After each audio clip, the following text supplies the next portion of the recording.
Okay guys, this is literally the 6th time that I recorded this video. I'm not recording it again. Pretty much over it, but excuse the mess in my background. I move in 2 weeks. Sorry, Mom. All right, let's continue. I am Brittany. It's Brittany. I really want to record a theme song. Can't sing, but can entertain. Had my surgery January 5th of last year. It's now March 14th or 15th. Sorry guys, I got the window open and the wind's blowing, so I was looking. And I have lost 113 pounds. Yay. Yay. Thank you, God, for providing me with the opportunity to lose that weight. But I'm grateful. Be grateful. Okay, so the first thing is, will the weight loss last? That's the question I want to know too, because I don't know. I'm only 14 months out. But I will say I have many family members who's had the surgery, bypass in sleeve, and they kept the weight off. They look amazing, healthier than they ever been. It's great. For myself, 14 months out, 113 pounds down, still losing. It's great. Advantages of sleeve versus bypass. So on this question, I feel it's important to address because before I had sleeve, I was going back and forth. My doctor honestly didn't care. He strongly suggested sleeve, but he told me he'll give me whatever I wanted. And I picked sleeve. But then my family member had surgery like a month or 2 after me and had bypass. And when I say they look amazing, you know who you are. You look amazing.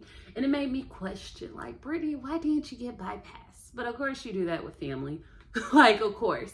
And I know why I chose sleeve, and I'm happy with my decision, but I'll just jump into a few of the reasons why I did sleeve versus bypass. So I did sleeve because, one, I am 30. I'm 30. I'm still young. I haven't had any children. I have a metal plate in my hip and 4 screws. Like, you know how this is a pelvis? Well, this part of my pelvis is a metal plate and it got screws like going in like that. I had a bad car accident. Anyway, so like this is my pelvis. So in my head, and I don't know if this is true or not, I could have made it up myself.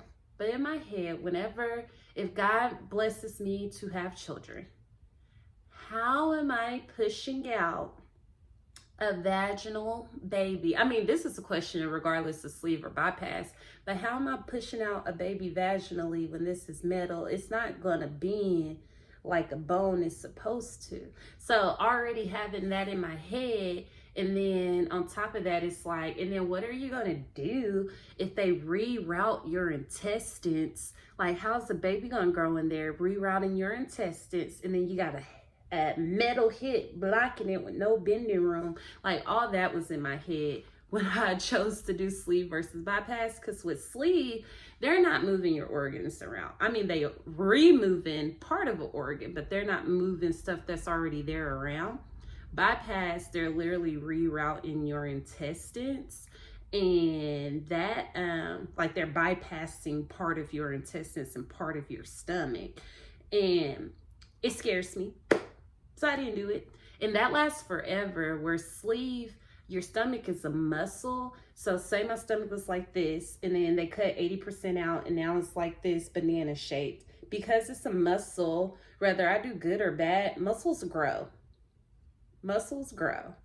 So it could eventually go back to like normal. Not that I wanted to, but it could if I didn't do what I was supposed to. And I didn't really want like, I didn't want to get too skinny, if you know what I mean. I just wanted to be healthy. So like with sleeve, it's guaranteed that you're going to lose like 50 to 70% of your excess weight. With bypass, it's guaranteed that you're going to lose like 40 to 80% of your excess weight. I would love to lose 100% of my excess weight to be a healthy BMI, but I just felt like at 30, like, okay, girl, you can go to the gym, you can work out. I mean, it's hard to, and it hurts. It's part of the reason why I had the surgery to begin with, but it's way less pressure on my joints now that I have a lot of weight off. So those are reasons why I picked sleeve over bypass. But again, it's always in the back of my head, especially when I see my family member. I'd be like, girl, did bypass. Oh, another advantage though that I'm happy I don't have to worry about is like you lose weight fast with both, but with bypass you lose weight so quick your skin can't adjust with your body because it's going so fast, and you tend to have more saggy skin with bypass versus sleeve. So that was another reason. I still have excess skin. Most of it's right here in my arm, like all that's excess, and that's my regular arm. That's from when I was like 320. But yeah, that was another reason why I chose sleeve versus bypass. No regrets over here. Oh, one more thing was the vitamin absorption thing. Like you always absorb differently, but with bypass you absorb way differently. So that's why I didn't do it too. The alcohol. Can you drink it? Can you have it? That's the question. So honestly, when I decided to get sleeve, my doctor told me that they didn't want me to drink for the first year after my surgery. And I was like, okay, cool, that's fine, whatever. Take my stomach out. It lasted approximately like 3 months. And I know it was 3 months because I'm a Delta in my sororities Houston last year, and that's where I had a lot to drink for like the first time, and I had my surgery in January. So I actually made it 4 months without drinking.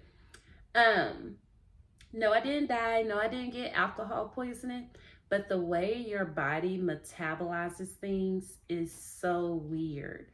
So before surgery, I had a very, very high tolerance for liquor. I could drink almost a whole bottle and just feel a little buzz. I could have a whole bottle of wine and feel completely fine. Like I just was okay with drinking. If you know, you know. But I don't drink like that. But I'm just saying when I did drink like that, I had a very high tolerance. After surgery, they tell you that one drink is like 3. And after I was like, no, that's not true. That's not true. Because I would have one drink, I would be completely fine. Have another drink and I would feel completely fine. But here's the thing. And this is just my experience. Again, everybody is different. So I can have a drink and I feel good off one drink. When I start the second drink, by the time I'm like halfway done with it, I feel completely drunk and it sucks. Like I have a headache, I get the sweats, I need to vomit. Like it's horrible. And that's like after a drink and a half. I do make strong drinks and I do drink hard liquor. This ain't wine or nothing. I'm talking about wine. I can still have a couple glasses to be fine.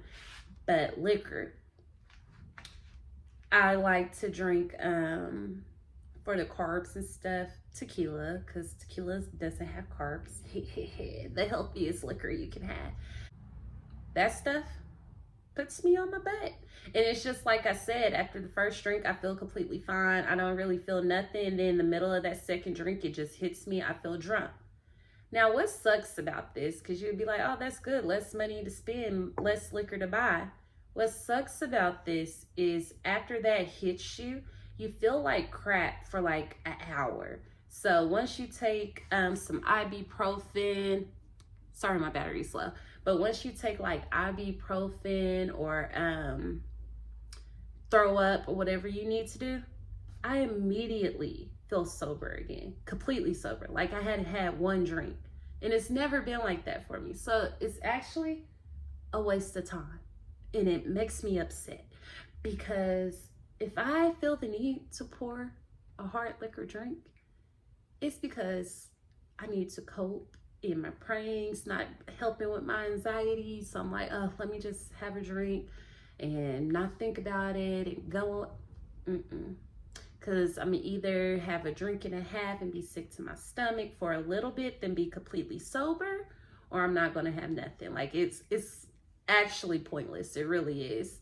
Like even if it's to have a good time now, it's like I'll have one drink and then just try to ride out that little, I feel nothing, but just try to say like, wait and see if I'll feel something eventually. But nope, it's literally like it goes from 0 to 10. Like I feel completely sober and then I feel drunk. And before, like when I would drink, I wouldn't even throw up or nothing when I was drunk. Like it was hard for me to throw up. Before I had this surgery, I threw up one time from drinking once. And that's the reason why I don't take shots now.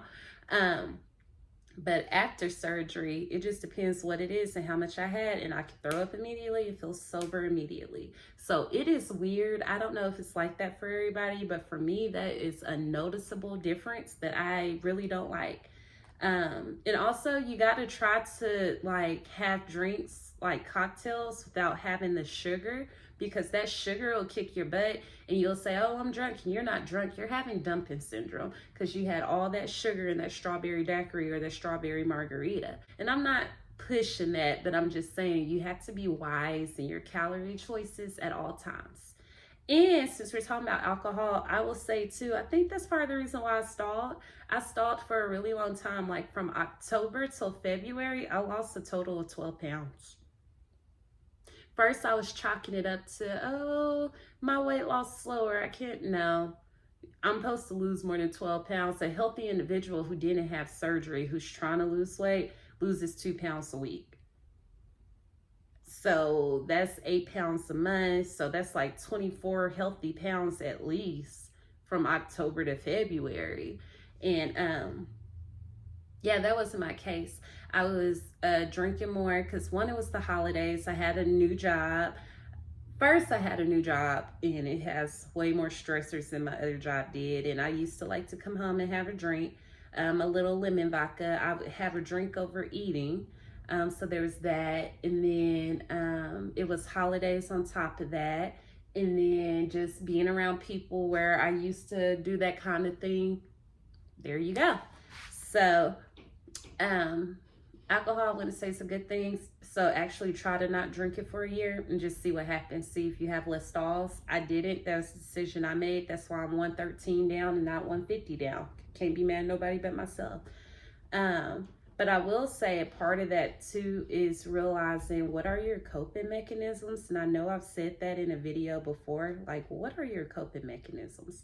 Because I can't comfort eat anymore. And every day that weighs on me. I can't smoke.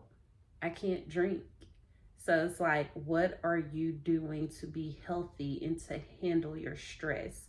It is a major lifestyle change. Do not think that it is not. It is very much so a major lifestyle change. There's a reason why they want you to go to therapy and counseling before you had the surgery. Luckily, I felt like I didn't have to do it. I say luckily, but now that I look back, I'm like, it probably would have been better if I worked some of this stuff out before. The next thing I have wrote down is stomach stretching. You can stretch your stomach out with sleeve. You can. So I have a friend who would smoke marijuana every now and then. And she would get the munchies. And she had the sleeve too.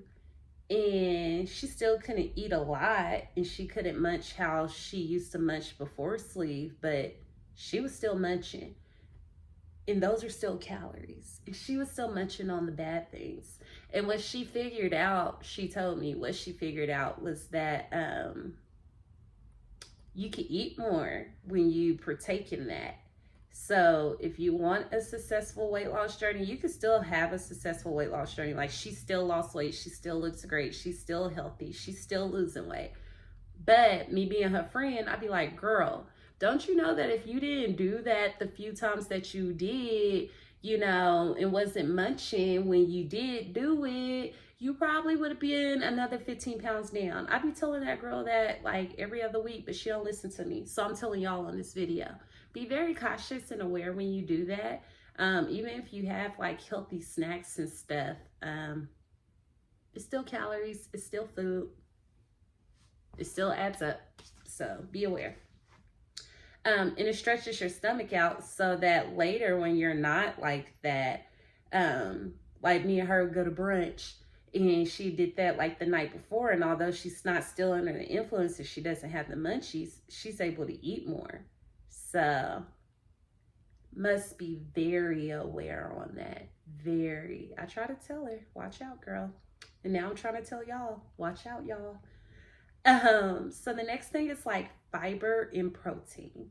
So fiber and protein are my two besties. This is fiber, this is protein. So they tell you, you know, low carb, high protein, go on. If you do high protein, low carb, you'll almost never crack because you don't eat enough to go. Like you don't have enough excess to go. You're not even expected to have a healthy bowel movement every day after you had the surgery, but it just don't work. Like you can't go. For me, I prefer fiber over protein because I could eat like a jerky stick at work.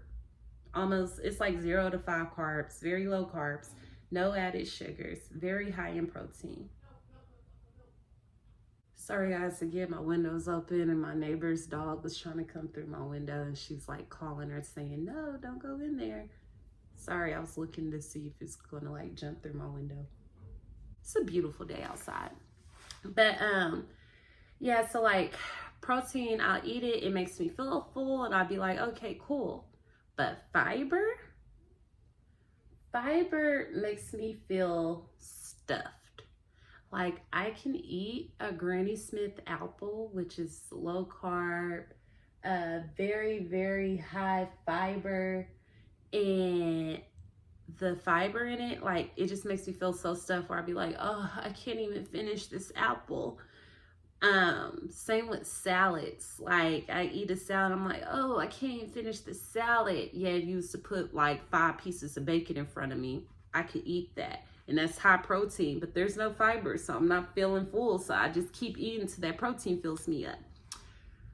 Fiber's what I like because it's just, it fills me up. It makes me go to the bathroom. It makes my stool bulky. It's amazing. I lose weight. Like if I'm stalling and I hit a hole, eat a lot of fiber and cut out everything else and hit the gym, that's all over with, baby. So fiber, protein, love them both. Fiber's my favorite. Last question I have on here, because it says this video is like 20 minutes long now, but I'll try to edit even though I don't know how to, is it worth it? Yes, no regrets. It's crazy because I am the smallest that I've been. Let me do math. In 11 years. I am the smallest I've been in 11 years. I am literally like 10 pounds away from what I was when I graduated high school. I am 20 pounds away from the smallest I've been since I was like 12 years old, which is crazy. So that's worth it. I feel healthier. My mind is clearer. My clothes fit better. It's just, it's worth it. The cons that I have with it is the heartburn, because I have sleeve. The heartburn is crazy. And it seems like the more I do the rules, the more the heartburn is. But that's the thing too, because having the heartburn, it makes you like not want to overeat or even eat because you don't want to feel that heartburn. The heartburn is a con, but it also is part of the tool. What's another con with it? I would say that's the only con. Genuinely, I'm thinking about it. Mentally, it's an entire journey. You hear things from different people. I am not one to care what anyone thinks of me besides like my mom and my boss. My mom and my boss are like the only 2 people that I care what they think. Other than that, I don't care. But for people that do care, you're going to hear good stuff. You're going to hear bad stuff. You're going to have haters. Like, my mom, she's a mess talker and she didn't mean no harm, but she said the other day we were on FaceTime and she was like, oh, you look good, Brittany. But you still could lose 10 pounds in the middle, and you just be like, well, dang, you wasn't telling me that when I was 115 pounds heavier. I didn't say that. I was just like, oh, that's sweet. But like, you hear those comments all the time. You have people who don't want you to get smaller than them, and they be like, oh, you're starting to look like a crackhead. Oh, you're too small. Oh, you're already skinny. You're like, clearly I'm not skinny. I'm still 200 pounds. I'm not skinny. But you hear all kinds of things. So you have to be mentally strong. It's a mental wear and tear. And then mentally for yourself, you just have to be able to know yourself and listen to yourself. So it's hilarious. It's a journey. I'm happy I did it. Last year I was real focused. Well, actually it was 2021. I had really made the decision like, okay, Brittany, you're in your late 20s. You'll be 30 next year, because it was late 2021. So I was like, you'll be 30 next year. You need to get healthy. You need to get school in line. You need to get your career in line. And you didn't get to live the life you wanted in your 20s because you held yourself back. In your 30s, you're going to try to live a happier life, have a better quality of life, and you're not going to be the one stopping yourself. Other people or other situations or other obstacles are going to have to stop you, not yourself. So I had that talk with myself, and that's how I got prepared to have the surgery, got the new job, new place, more money, all that. Like, that was a mental thing that I went through before the surgery. It was just something I wanted to do in my 30s. Brittany, what do you want to do in your 30s? That was my question all year 29. So I'll say out of like the 5 goals I've had, I've worked on all 5. I've achieved none, but I'm so close to achieving them. This is year 1. I didn't say you have to do this at 30. I said you need to get this taken care of in your 30s so your 30s can be enjoyable. So I think I've made remarkable footwork on my goals for it to be year 1 of my 30s. So yeah, that's all I have. If y'all have any questions, leave a comment. Y'all can follow my social media. Facebook is Brit Van. Instagram is britanirai. Y'all can send me messages. I'll read them. If they're actual legit questions, I'll answer them. If y'all have any video ideas, post them, because I need a side hustle. Let that be goal number 6 in my 30s. Pick up a side hustle that can bring you in money when you're not even trying to make money. Let's make that number 6. Y'all make my YouTube go up so I can be getting little $100 and $200 checks every month from these little stupid videos that I be posting. All right, guys, have a great day. Thank you.